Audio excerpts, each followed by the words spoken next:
Did you all hear that? There Or we was that just me? Okay. That's for everyone.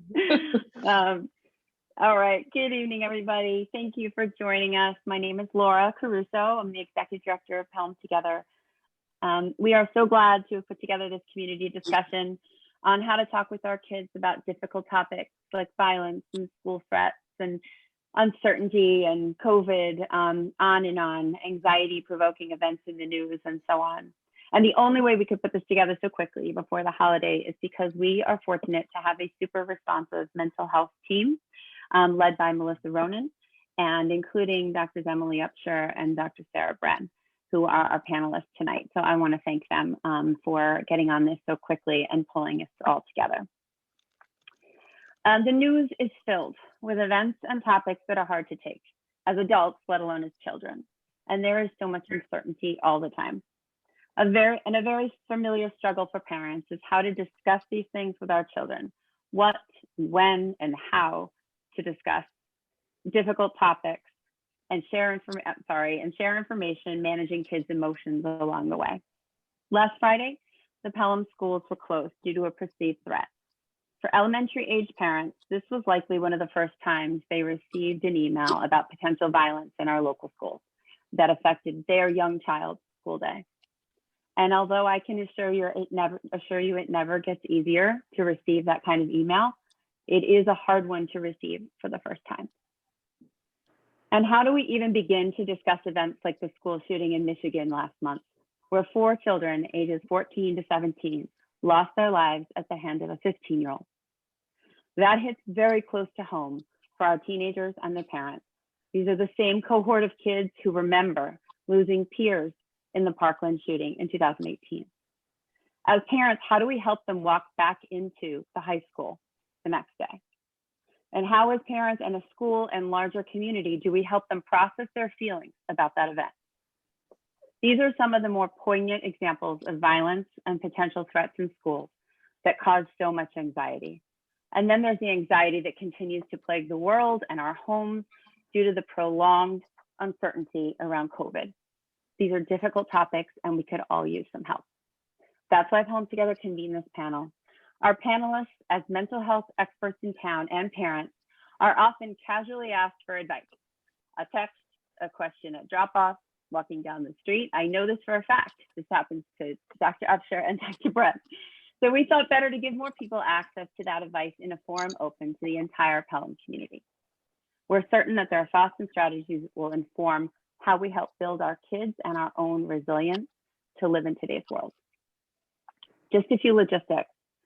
Many of you have submitted very thoughtful questions on our topics today, and we've grouped them into categories, and we will start there. If questions arise during the session, please use the chat function, and Eileen is monitoring that. If time allows, we will go to the chat and handle those questions at that time.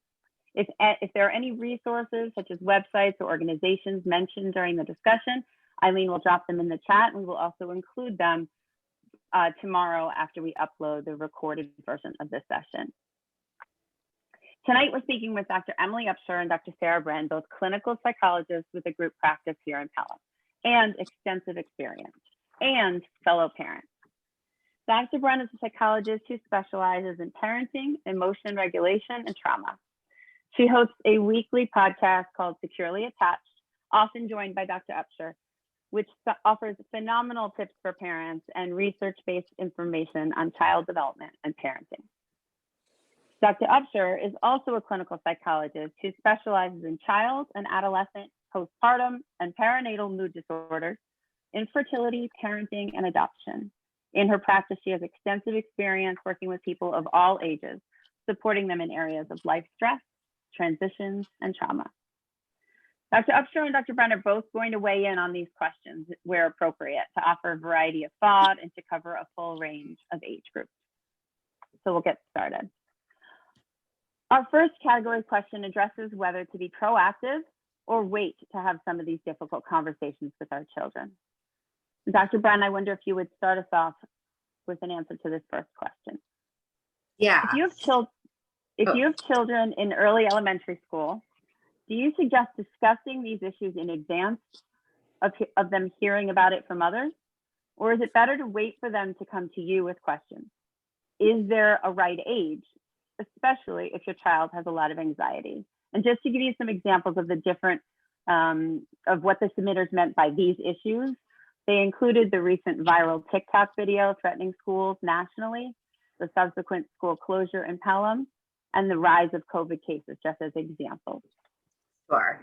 And I'm glad you gave multiple examples, because I kind of think, and Emily and I discussed this in depth before we came on tonight's panel, but in general, I think we were firmly in the same camp. And I think our stance on this applies kind of broadly, which is it's always best to be proactive. Our kids are going to hear about things that scare them. Our kids are going to hear about things that are unsettling to them and to us. Our kids are going to hear about things that don't make sense to them, whether it's about COVID or violence in schools or, you know, whatever the next big thing is. And in general, I'm a mom of two. My kids are 4 and 2.5, so they're still really on that young end. But in general, I feel really strongly that I want to lay the groundwork in my relationship with my kids, where I'm the person that they come to for this kind of stuff, and that I know that even if they roll their eyes and are like, "Come on, I don't want to talk about this," that they're getting the blanks filled in by me first. And in general, even if your kid is really anxious, even if your kid is more anxious on that sort of anxiety spectrum, if they lean to that more anxious side, I actually think that's even more of a reason to talk to them. And it can feel kind of counterintuitive for parents to be like, "Oh, my kid's really anxious." Like, talking about scary stuff is going to make them more anxious. And in fact, talking about scary stuff with our kids in developmentally appropriate language, in a really calm and regulated way, giving them the information, simple information, and then kind of reassuring them and giving them communicating to them that we have confidence that they can handle it, really helps regulate kids' anxiety. It helps them feel much safer. It helps them know that you're paying attention, that you know what's going on. You don't have to have all the answers, to help them feel reassured that you are kind of their container. And the other thing is, when kids don't have all the information, they'll fill in the blanks with magical thinking, or maybe especially younger kids, like, "I did something to make this happen," or, you know, they're very egocentric in their thought processes. And so they'll often fill in the blanks with sort of their biggest worries or self-blame or something magical, and that can make them much more anxious. So I think helping kids have to fill in the blanks for them, and again, and we'll talk about tonight what, like, developmentally that looks like for different groups of kids, because it's different for depending on the age group, certainly. But as a general rule, I think we want to be filling in the blanks for them before other kids do, or before some YouTube video does, or whatever it is. And I was just going to add there, as you mentioned, where they'll turn or what they'll do to fill in those blanks. Social media, as they get older, will also be one of those sources, right? And I would just add to that, Laura, and to exactly what Sarah said, is if we as adults avoid talking about these more challenging topics, it sends a tacit implication that they're unsafe to talk about, right? Or that we don't have confidence in, you know, the safety or the answers or some of those things. And we don't have to be 100% sure about what's happening to really convey that there is general safety, and it's extremely important to do that. But we also want to say, hey, we can talk about scary things, you know, here we are, and it's okay, and we can label it and we can talk about it, and only then can we cope with it. And I think that's a really, you know, important piece of what Sarah is saying, which is at every developmental level, they will fill in the blank, and we want to be have a grounded, more reality-based response for them than what they might get out there, and like you're saying, in different mediums. Thank you. That leads perfectly into this next category of question, as I know you guys were able to see and reflect on that. So Dr. Upshur, maybe you could continue with this one here. How do you adjust that message then in these types of conversations for each age group? Are there cues from our kids that we can use to shape the discussion? And the age groups mentioned in the questions range from preschool age on through college age young adults. So there's quite a range there. Sure. Yeah. I mean, look, I think on Friday, I'm a mom of 3 ranging from 5 to 11. And I just was like, I had the same reaction, I think, as all parents, even as psychologists, like, okay, where to start? And I'll just share with you that what I did was I sat all 3 of my kids down because it was a rapid, very fast thing that happened. And I directed the message at the youngest of the age group, right? So I started with a very basic, brief and simple, concrete example models for my 5-year-old. And then I followed up with my older children later. So I'll start with elementary, and Sarah can chime in at any time, but really we want to keep things very brief and simple with elementary children. And I think back to your point, I think we want to be proactive, but you do want to listen to their questions, which can help you lead your answers, right? We don't need to insert things that are above what they're understanding. And they are a really good place to sort of start with where their heads are. We need to sort of get a sense of where that is. So listen to their questions, hear what they have to say, keep it brief and simple, and concrete examples are really important. So like reviewing safety. So how I explained it to my 5-year-old was I said, you know how you do those safety drills at school? You do those to keep yourself safe, right? And it's really good practice. And so what happened today is we're doing more practice of different ways to keep you safe. Today, the way to keep you safe is to keep you home. And that's how we're gonna, on and on. I want to circle back to one thing really quickly, which I think is actually important that Sarah and I discussed as we sort of wanted to sort of put this out there a little bit first. And Sarah, feel free to chime in, which is, it's so important for us to check in with our own worry before we talk to our children about these things. Parents actually tend to worry anecdotally more than children do about these topics. Like Sarah mentioned, children are very egocentric. They're develop appropriately and developmentally. And so they're worried about what's happening right now, right in front of them. That really is a protective factor for them in terms of like bigger catastrophic anxiety sort of feelings. And it's important that we keep our anxieties also, as we have seen in our own experiences here in Pelham, it can be very contagious.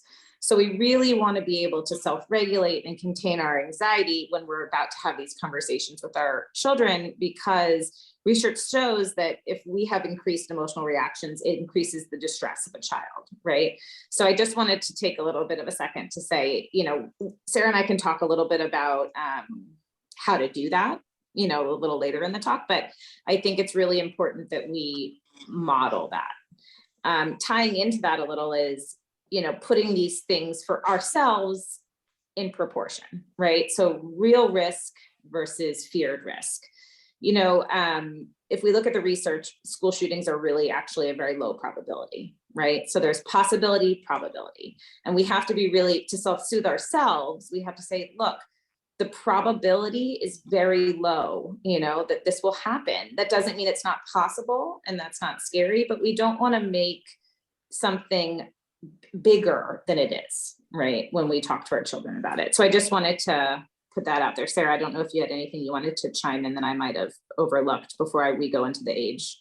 Yeah, no, I mean, I think you said it exactly, which is, yes, we're telling you talk to your kids, and then we're going to tell you exactly like what to do for different ages. But before you can do any of that, like you have to come in calm. And I know that's tall order when things feel really shaky. Like Emily and I literally talked on Friday morning, and she's like, what do I do?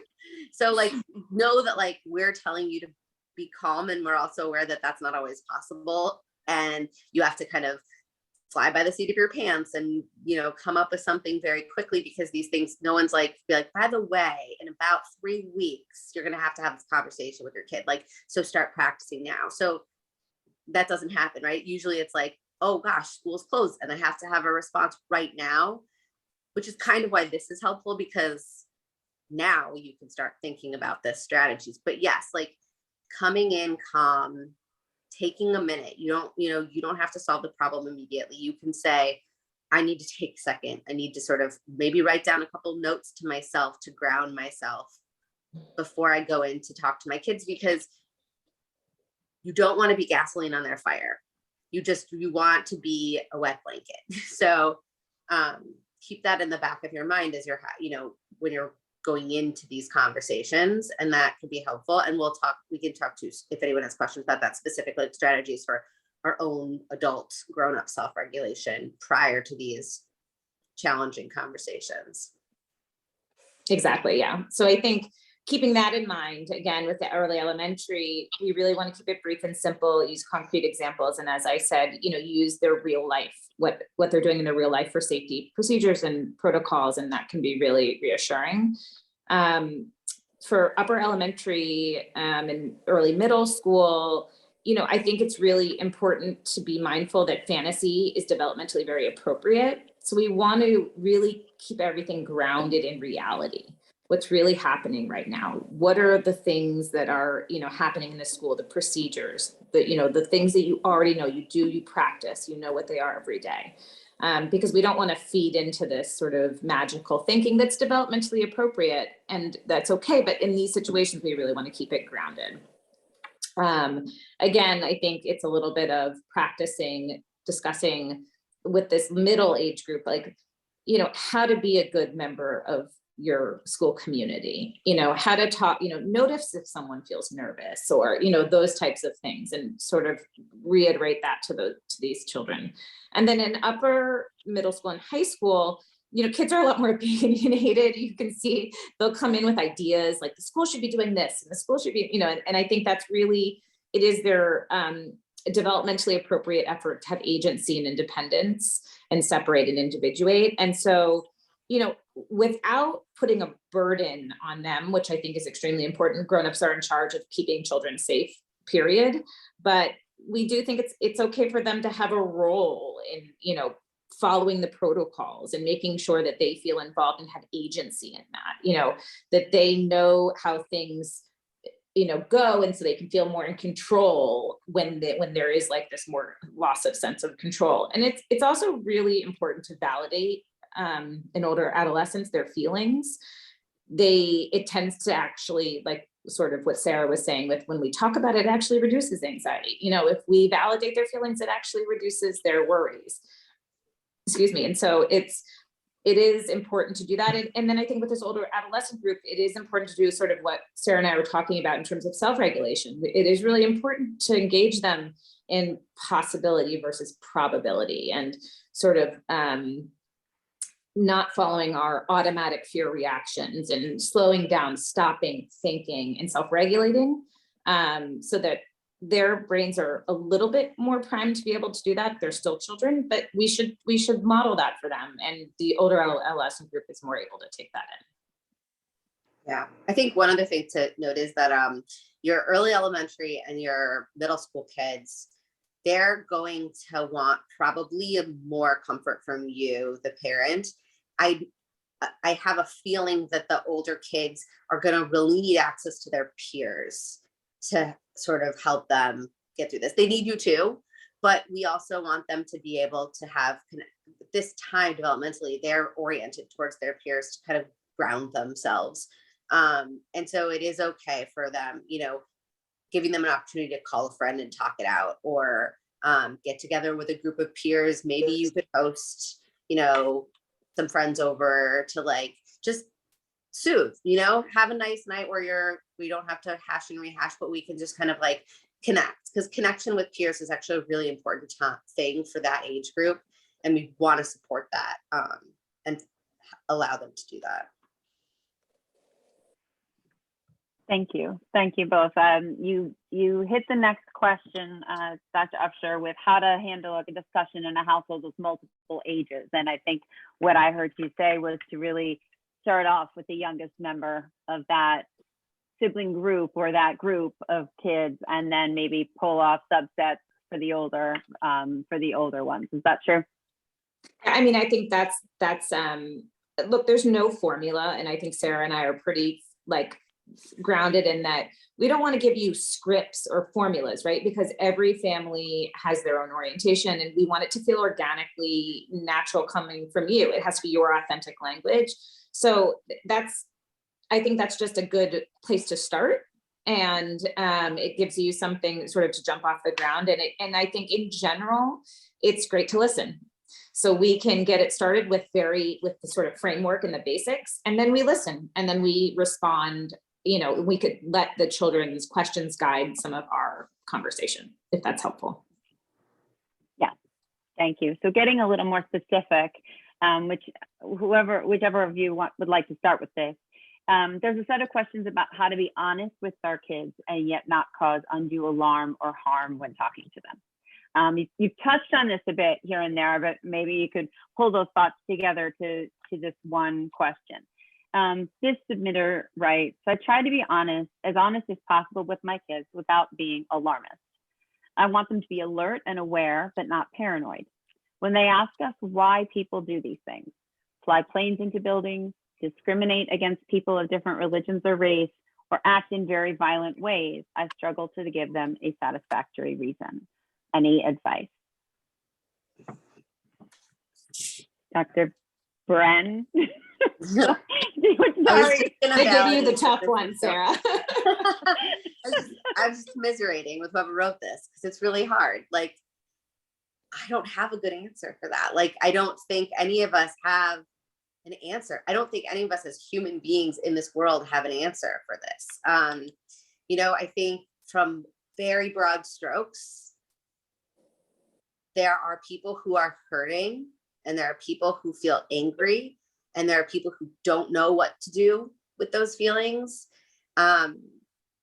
And they do things that are really,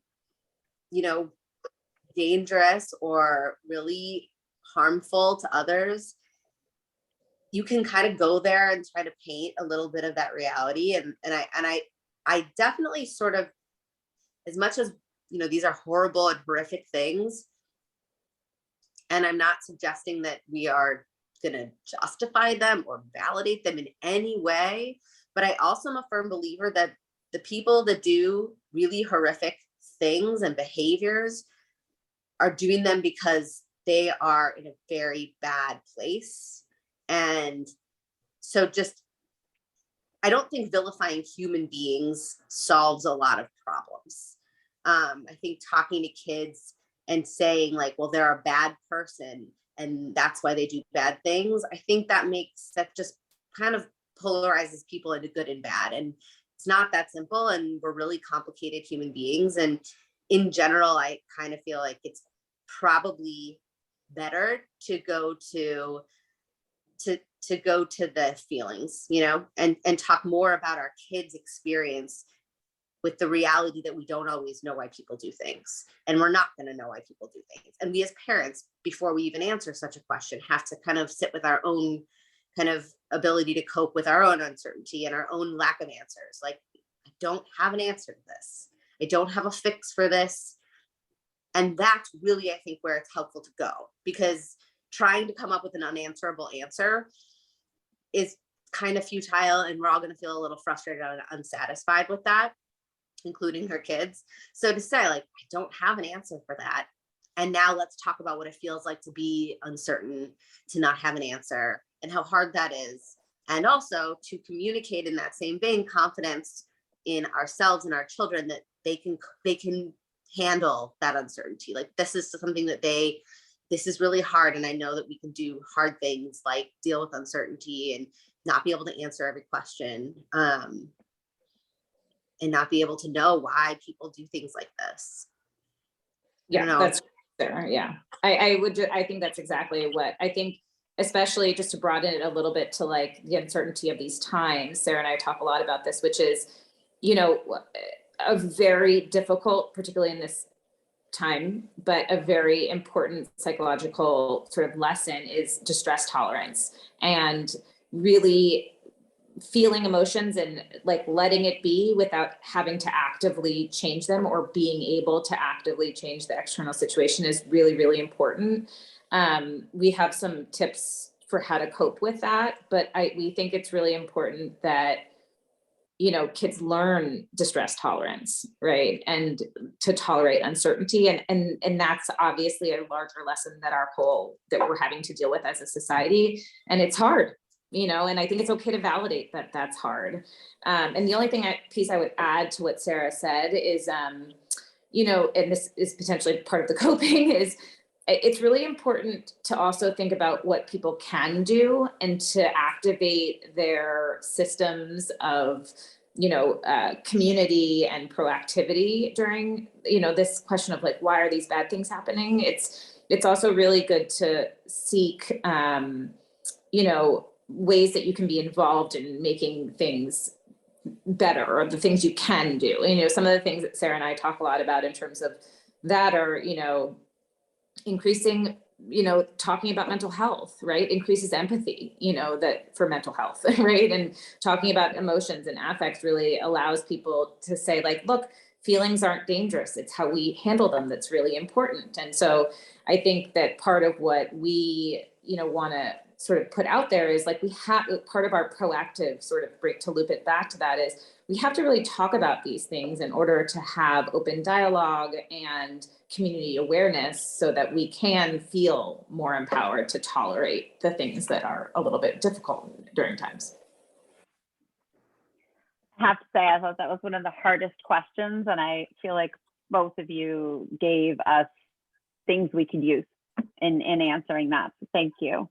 A couple more related also to balancing honesty with causing alarm. The first here was, how do we teach our kids to be aware and proactive if they hear or see the potential for violence without making them paranoid or anxious? So here it's a little bit more about how do we talk with them that empowers them to do something, like the point you were just getting at a little bit, Emily. And more specifically, this person is suggesting that they're having a hard time finding the right language to do that for a kindergartner, which, you know, I can understand why, but again, maybe expanding on the ages, how we empower that agency at different ages for kids. Yeah, I mean, I think, you know, I think it's helpful to think about how our emergency system in our brain works for this question. I think everybody probably has a little bit of exposure to the fight, flight, freeze system that happens when you feel a lot of anxiety or panic. And one of the things that I think is really a reframe on how we think about these, like, you know, I even cringed. I'm like, oh, my kid is doing an active shooter drill. Like, this is, you know, she's hiding in a cupboard as a bear, you know, this is really hard. But I think one of the things that I like to think of from a brain perspective is, okay, look, we're practicing these drills so that they can practice the safety procedures, right? But they're also reducing anxiety in a real emergency because they've seen this scenario before. And when we act in fight, flight, or freeze, it's not always it's never engaging our prefrontal cortex, which is our thinking center, which can help us think rationally and soothe us and be, you know, actually keep us safe in some ways, right? From a higher order thinking. So practicing these drills, and I think part of that question was like, how do you explain what will happen with an intruder? Is if we do talk about it, it gives them an exposure and it sort of reduces the anxiety that might happen in a real emergency so they can act more efficiently, actually, and more safely, to be honest. So I think that I know it's a roundabout way of sort of answering your question, but I think when we think about brain science, it really helps us to say, it really validates practicing some of these things and confronting them. It doesn't make it necessarily more scary, but it does give us practice. Anything we do has practice. And so I think the more regulated we are when we present those to our kindergartner, like, you know how you hide it makes you really safe, you know, and the next time that happens, you're going to be really good at being really safe. You know, I know you're going to be able to do it because you've done it before, you know, and that actually helps them be more reassured that they have competency in that. I don't know, Sarah, if you have anything to add for that. No, I love that. And I think I'm thinking too, like, just looking at the question about how do we help them feel like they can be aware and proactive. Again, like for different age groups, proactivity is going to look really different. Like for a little kid, so I think it's like, okay, what's the ratio of control in a situation. For really young kids, it's very little on them and it's very much on us. And that ratio gets more evened out as they get closer to adolescence, right? So for really little kids, our job is to tell them that they just need to look to the grownups, right? The grownups have this. The grownups' job is to keep you safe. And so you don't really have to do anything except just listen to what the grownups are telling you to do.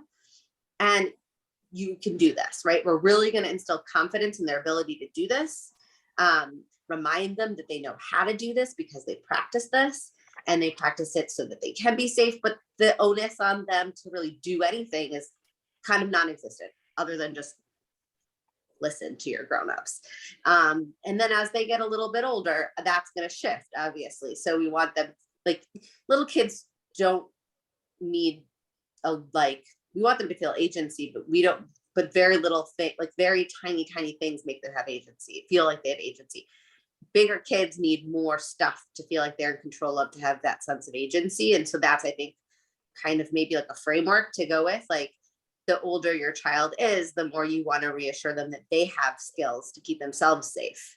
And of course, yes, knowing and trusting that the grownups in their lives are doing everything they can to keep them safe, but also, like, you know what you can do. You can report something that doesn't feel safe to you.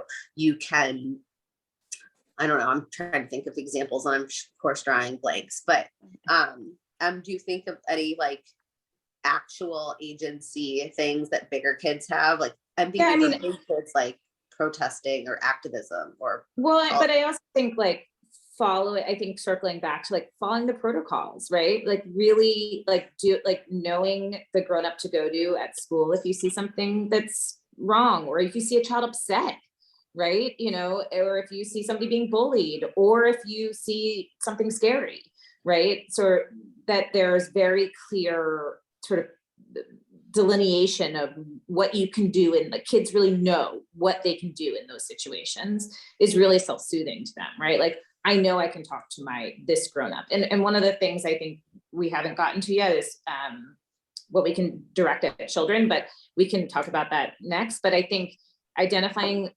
people at school that they know who to speak to, if they have a feeling or they're feeling worried or they need to cross. Because again, we want to evoke this stop and think, is this an emergency? Let me put this into perspective, for all things, right? For emotions, for actions, so we really want to be able to get that to be like muscle memory for them, that they do it second nature, as opposed to like, more and more second nature, right? Just as us, on Friday, we were a little panicked, but then we got a little muscle memory on how to talk to kids about it. And it became easier, right, over the next few days.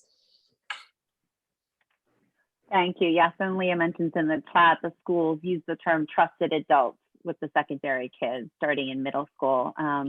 So, having the conversations, asking them, who are your trusted adults, and do they know who they would go to, is a very much an older kid conversation to have. Okay, so I'm going to get to the next set of questions because it also will allow us to touch back on what you said about real strategies that adults could use to tap into their own worry before having these conversations. So the next set of questions are really about how to manage and help our kids process their reactions to and their feelings around these events.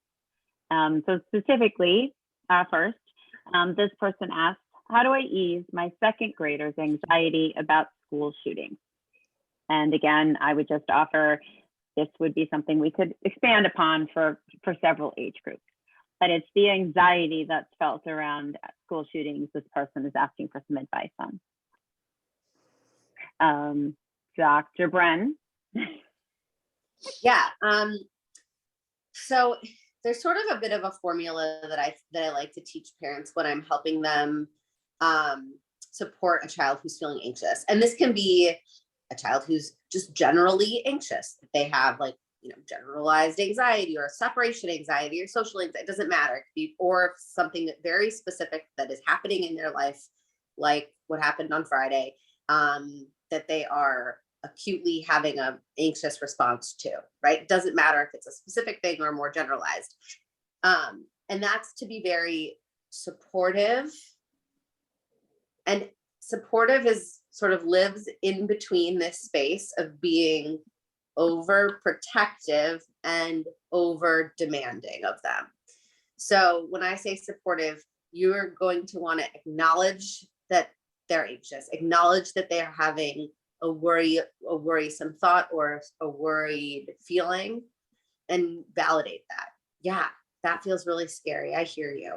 And then you want to kind of follow that up with this confidence that they can handle that feeling, right? I know that that's something that's hard for you to feel. And I also know that you can handle feeling that feeling. It's okay to feel anxious sometimes, or it's okay to feel worried or scared. And then, as you know, because we can get into this kind of like trap of, then if we want to take that away from them, we want to make them not anxious anymore. We go into this place of, well, let me take it away from you. Let me reassure you that nothing's going to happen and that everything's going to be fine. Or I want you to get it away. So I want you to, like, you know, just stop thinking about that. Stop feeling that right now. Let's distract you. Let's move on. And then we're trying to get our kids to themselves get over it. That's that sort of demanding place, demanding in the sense of we're like kind of expecting them to be able to get rid of something that they're holding. And then the overprotective space is us trying to take it away for them on their behalf. And instead, I think if we can kind of learn to be comfortable saying, if this is anxiety, I'm here. We're going to be okay, but it feels hard. And just being able to sit in that anxiety with them, to name it, to validate it, and also not to fix it. That in general is kind of the strategy that we teach parents of anxious children, to help them learn to tolerate I always say, when we treat anxiety, we don't make the anxiety go away. Anxiety treatment is helping whoever's feeling anxious to understand that that's a safe feeling and that they can tolerate it. That's the anxiety treatment. And then over time, that tolerance for that anxiety helps the intensity of that anxiety and the stickiness of that anxiety lessen, so that it doesn't feel so big and overwhelming all the time. But nobody is anxiety free. That's a human response to keep us safe. We're biologically hardwired to have that experience, and we can't not have it. So we want people to be able to tolerate it. And I think I would just add that, like, exactly what Sarah said. And I'd also add that anxiety doesn't last. And so part of why Sarah's saying we can tolerate it, and we know you can too, is because we know that anxiety shoots up and peaks, it plateaus and has nowhere to go but down, right? And so this feeling will pass. It doesn't mean anxiety will pass, but we believe that you can survive, meaning tolerate, even if that looks like crying, even if that looks like throwing yourself on the floor, even if that looks like having a really hard time. We as parents can tolerate that, and we know that you can be okay, that you can, and be okay means that you can survive it, right? And the more repetition we have that you can survive that, the less power anxiety has. It doesn't go away, but it's a little less sticky, as Sarah said, a little less powerful. And the less that we do to try to get rid of it, the less it sort of snowballs and has more power. Which I will say is very counterintuitive. Like I know that hearing us say this is like, maybe for some people who've been in treatment for anxiety are like, yep, okay, yep, I know this. But a lot of people who've never interfaced with therapists around anxiety, this feels counterintuitive to like not fix it, to not constantly reassure, to not constantly have them move out of it and say like, you know, I need to stop talking about this right now, or conversely be like, let me make this better. Let me take this away for you. Of course, as parents, we usually really want to take it away from them for them. And it is counterintuitive to say, yeah, this is here, we're in it. Right. We're not going anywhere, but we're going to get through this.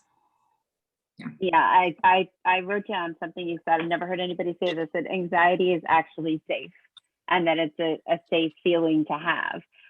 Because I think so often, depending on how it manifests itself, it doesn't feel safe in the moment. And especially if you're watching your child process it, it doesn't seem that way because, like you said, it's counterintuitive. but the idea of building tolerance, I think, is really empowering. It's something we can do, and I love that, because that's real, that's concrete, that's the strategy that we can all try. A second piece to this question, this category question, are there things the community and the school can do to help our young people process or be able to process these emotions? You mentioned, I think it was Dr. Upshur, could be either one of you, about creating spaces for older kids, for instance, to, and maybe you invite friends over to help them process. Oh, I think it was Dr. Bren, about, because it's so important for those older kids to have those peer connections in moving through some of these emotions. I'm wondering if you could offer some thoughts on the larger community and or the school community, on how we could set ourselves up to help kids process these feelings. Dr. Upshur, since I've thrown it to Dr. I guess Bren I'll start with, twice, I think I would just start with it. As a community, I think it's just so important that we just talk about these things, right? That we're having these types of talks and we're doing these types of activities, because, you know, just talking about it, as you know, many people who have been in treatment know, helps, right? Like labeling it, talking about it, you know, that kind of thing helps. I also think peer-to-peer is, or adult to adult and child to child and adolescent to adolescent, is also really reassuring, because I think in a vacuum, it feels really anxiety provoking to figure out like how to solve all this alone. So I think, sort of similar to what Sarah said, like getting the peers together is a great idea. It's also normalcy, and routine is extremely important in times of stress and uncertainty. You know, doing things you enjoy and having routines is really important. So I think all of those types of things are really a great way to start. I don't know, Sarah, if you had anything else to add. Well, what you just said, Emily, made me think about the fact that a lot of times when people go through something that's scary and they have whatever feelings they have about it, they're having them inside, right? And not everybody, most people are having them inside. And you can't tell just by looking at the people in your math class that they're having feelings inside. And so you got this kid sitting in math class having a lot of worry, and they're looking around and everyone just looks like they're doing math. And the reality is most kids in that class, many of them are probably having worries, you know, after something like this, but you can't see it. So then kids are left there thinking, gosh, this is just me. And so I think when we have an opportunity, like this comes up a lot when I recommend it, you know, I have patients and I'll say like, hey, I think group therapy would be really helpful. And the reason why I often recommend group therapy to certain people is because I want them to know that they are not the only person having this feeling, and that actually a lot of people are going through a similar experience. And so when something like this happens in a community, I think it is very helpful to have groups, not like formal group therapy for, you know, the entire grade, but have breakout sessions, you know, allow teachers to throw the lesson plan out for an hour and just say, how is everybody doing? Do we want to talk about this? And because I think kids, especially the older kids, need to know that other kids are having internal experiences and then talking about it out loud, so that nobody is sitting there being like, I must be the only one that's having trouble because I'm sitting in math and I can't focus. And I think the same thing exactly goes for parents. You know, I have plenty of, you know, friends and parents who are like, I totally blew that conversation this morning. And I said, Emma, always saying, it's not too late. It's okay to revisit. They're like, well, I told my kid there was no school because the building broke, you know? And I'm like, it's okay. You didn't make a mistake. It's fine. You can always have an opportunity to sort of like circle back to these things. And I think giving, you know, I always say to my kids, and I want to say to all parents, is nobody's perfect. We're all going to make mistakes and we have to just grow from them. And the more transparent we are about that, you know, oh, I had a really bad parenting moment. I totally like pushed my kid out the door when they were totally anxious, or, you know, whatever it is, it sort of diffuses some of the stigma really around talking about these things, and empowers people to have, you know, more coping, or to share their coping strategies, or, you know, or to have human connection, which in and of itself can be very soothing. Mm-hmm. Right. I love that. I mean, I just even look around at this group right here. I mean, I think some of us thought to do this, but we're all here because at least for me, I can look out at these 23 people and feel like, okay, we all feel a little bit the same way. And that's just really comforting. It's a connection that goes a long way, even after we hang up. So I can appreciate that kids need the same thing.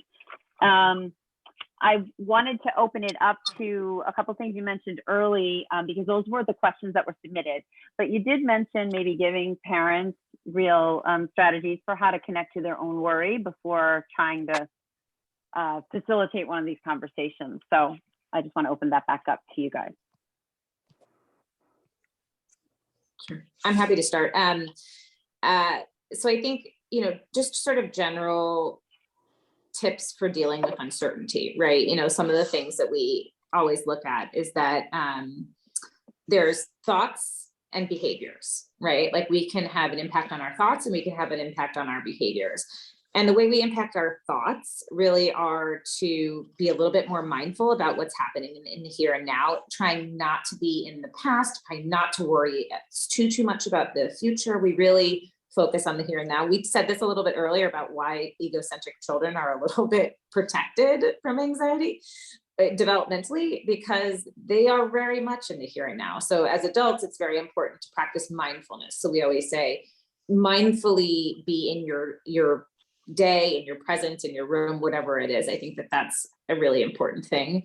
And that might just mean, just to be very concrete about this, because I think that can sometimes be helpful, that might mean like listening to your middle schooler tell a joke, right? And really being there when they do it and enjoying that moment and the laughing and, sort of like that kind of thing, or, listening to your kindergartner learn how to read.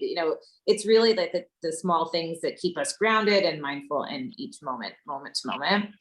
A lot of, we recommend a lot of people use mantras, and I think that might sound kind of silly to some people, but it really, I think we all do them actually a little bit subconsciously. So like really making them a little bit more active can be helpful, saying, I know I can handle this. I've done this before, it could be worse, or I'm lucky to have, here are the supports I have, and sort of like having a couple of things that you proactively maybe even write down so that you can revisit and, make sure that you're mindful on those types of things. In terms of behaviors, it's always about being very conscientious to do things like get out in nature. It's taking a walk. It's not just like we say, take a walk because it's, that's just, it's a way to get out of the house. Being in nature, breathing air, being outside, being around animals and sounds, and is actually really soothing, and research actually backs us up on that.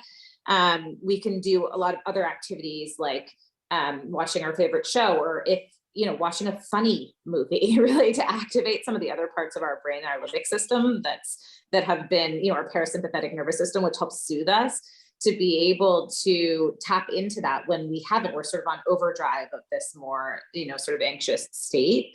Those are some of the things. And I think and then I'll see if Sarah has anything to add, but I think my other thing that I'm seeing a lot is that, in all of this uncertainty with the schools, and COVID and all these different things, I feel people are really exhausted and anxious on making like moment to moment decisions all the time, right? Like there's a lot of like, does my child go on this play date? Do I do this? Do I go to this indoor place? Or, whatever it is, do I send my kid to school today? And I think part of what helps with that is taking an inventory of, like being more, again, purposeful and mindful about how you approach this, having a bit of a framework. It, of course, having to be flexible about that, but taking an inventory of like, okay, what do we have going on? And what's our general philosophy? And can we like land on some of these philosophies, and then let's just follow it. We're going to try to follow it to the best of our abilities instead of making game. I mean, obviously this is an ever-changing ecosystem, right? But, really, if we're more mindful about having a framework for our actions and our decisions, it can take the stress out of this, like, making a decision on every move and every play. Mm-hmm. Yeah, I think that that's really true. Like, you don't have to reinvent the wheel, make a decision from scratch every time. It's better, like Emily's saying, that framework. I like that. One thing I would add when we're talking about regulating our own anxiety is, so kind of like Emily mentioned, the sympathetic and the parasympathetic nervous system. And I was talking a little bit earlier when I was talking about child anxiety, that like anxiety is a natural response in our body to a perceived threat. Like it is an arousal state that's meant to keep us safe, right? We need to be able to have a big reaction if there's a tiger like staring at us. We need to be able to activate that fight, flight, or freeze part of ourselves, the sympathetic nervous system, to keep ourselves safe. So the anxiety in of itself is something that is actually protective. If we want to, if it's a false alarm though, if that's not actually a tiger, or if, you know, we don't want to be sitting there in this sort of heightened state of like panic all the time, we want to be able to turn it off. We want to get into our parasympathetic arousal system, the down regulator to our up regulator. And so things that yes, our thinking is important and our behaviors are important, but also our body is important. And using whatever skills that work for you to help calm your body down, whether it's taking deep breaths, whether it's going out in nature, like Emily was saying, whether it's talking, human connection creates a sense of safety, which helps bring us back into that regulated state. I hate, like literally just a bare hand on your chest, that skin to skin contact. You remember we had our babies in the hospital and they all told us to like do skin to skin contact to help your body or your baby like regulate their breathing and their body temperature. That's because skin to skin is regulating. That's parasympathetic arousal. We can just do that by putting a hand on our chest and saying, I'm having a hard time right now. Okay, I can do this. I can figure out what I need to do next, one step at a time. So that's staying in the moment. It's grounding yourself. It's trying to regulate your nervous system. That can all help us move out of that sort of anxious arousal state. So these are all things that you kind of got to figure out what works for you, because if it doesn't resonate with you, it's not going to work. Exactly. But you have to kind of figure out like what calms me. Sometimes a grounding exercise, and I teach this to my patients all the time, where like you literally just feel the earth under your feet holding you up, and you feel the weight of gravity kind of holding you down, like that, like, or even just checking in with all five senses, right? What do I smell? What do I see? What do I hear? What do I taste? What do I touch in this very moment? That alone can move us out of an anxious physiological response. So these are all things you can try. These are things you can do with your kids to help that. These are things you can teach your kids to do to help them calm down, calm their bodies down. So that was just one thing I wanted to add about the body stuff. Totally. And I call those the physiological interventions, but it's what, before we can even get to the thinking, right? Because we're in that emergency brain, non-thinking state. We have to do something in our bodies. Even I have little kids do jumping jacks, burpees, just to get literally just, right in that moment, 10 seconds, go, so that they can sort of regulate, down, that actually like upregulating allows you to down regulate. So some of those, again, counterintuitive moves, but it is some of that physical, I totally agree. It's some of those physical interventions that can be our first line. Yeah. And that's a very good point, Emily, that upregulating can be down. Think of it like a defibrillator, where it's like, that quick charge actually can like reset things. So if you're having like a panic attack, or you're feeling like incredibly, anxious sometimes, and like you're just like breathing is not going to cut it for me, or like a grounding, like something calming isn't really going to work. You can do like quick activation things, like some people will like snap a rubber band on their wrist, or put their hands or their face in ice water, or even just hold an ice cube, because that intense sensation, that really like hit of like intense sensory input can like kind of reset. Yes, exactly. So those are also things, especially with like kids who, getting them to do something calming and relaxing is not in reach. Like you have a young kid who isn't going to just like sit into a grounding exercise with you, getting them to move their body, like let's do a big dance party before we get ready for bed. I do that a lot with my young kids. I actually find that having like, I think there's a myth that like we're not supposed to have like anything exciting or active happen at bedtime because they won't go to sleep. But in fact, I actually, and this is true for big kids too, like a quick burst of energy before getting ready for bed actually, I think helps reset that nervous system. So like pillow jumps or rolling my kids up like burritos. This is great for like kindergartners and first grade, like little younger kids, like sensory input rich stuff. Like swinging them or doing dips where their like head goes below their heart, that all that proprioceptive, that's like, I don't know if that's kind of getting technical, but like we call it proprioceptive input. That's all very regulating. And so there are things that we can do as grown-ups, and there are things that we can do with our kids that helps to just regulate that nervous system. And that I think don't underestimate how helpful that could be. I think that's all great. We have a few people taking notes, and I feel like this will be like a cheat sheet that everyone here, and then anyone who registered or anyone who wants it will get it afterwards, and we all can make use of that. So I think those are great tips. Those were the category and actually all the individual questions that were submitted. I cannot thank you both enough. And again, our mental health team and Melissa Ronan, Leah Tabaz, Eileen Miller, these guys really put this together very quickly, and I'm glad we were able to, but we couldn't without Emily and Sarah. So I really appreciate your time and giving to the community the way you do.